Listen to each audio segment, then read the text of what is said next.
Bonjour à tous et à toutes. Nous sommes aujourd'hui le 13 août 2025 et je vais partager avec vous ce savoir concret très important sur les marchés.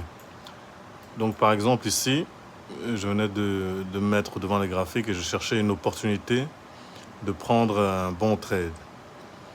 Très important à savoir, vraiment si vous voulez être rentable sur les marchés, c'est savoir quand ne pas trader.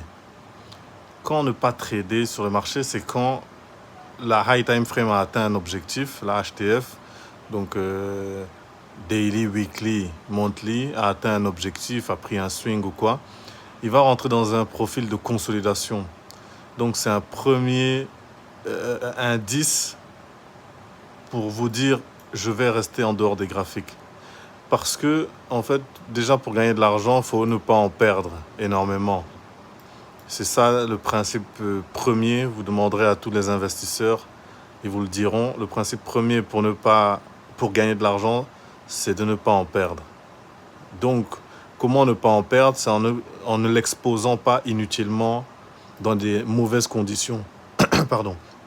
Il faut toujours l'exposer quand les conditions sont favorables pour vous. Et donc, consolidation, très mauvaises conditions. Alors, pendant longtemps, je ne savais pas comment repérer une consolidation à moins d'arriver longtemps après.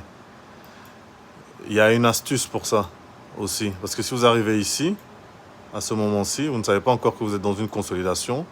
Déjà, la première astuce, c'est de faire attention quand le marché atteint un niveau clé. Quand il atteint un niveau clé, là, il y a cette ligne, c'était un niveau clé. On commence à trail ses positions, donc on monte son stop loss. Et quand le marché touche son stop loss, on s'arrête et on attend la prochaine journée. Deuxième manière, c'est avec les SMT. Chaque fois que vous aurez dans le marché des SMT dans les deux sens, par exemple ici on a une SMT en haut qui était censée pousser le marché à la baisse, mais ensuite on a une SMT en bas qui est censée pousser le marché à la hausse. Chaque fois qu'on a ce genre de profil, il faut absolument s'éloigner du marché tant que le marché n'a pas break cette zone.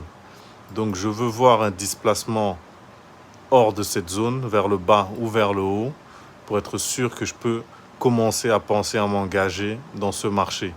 Ce n'est pas parce qu'il va break vers le bas que je vais chercher à vendre, parce que ça peut être une manipulation, ni vers le à vendre, ou s'il break vers le haut, je pense à acheter. Non, c'est juste quand il break, là je peux recommencer à réfléchir et raisonner. Donc voilà pour ce savoir concret très important, et soyez prudents si vous décidez de trader aujourd'hui sur les marchés.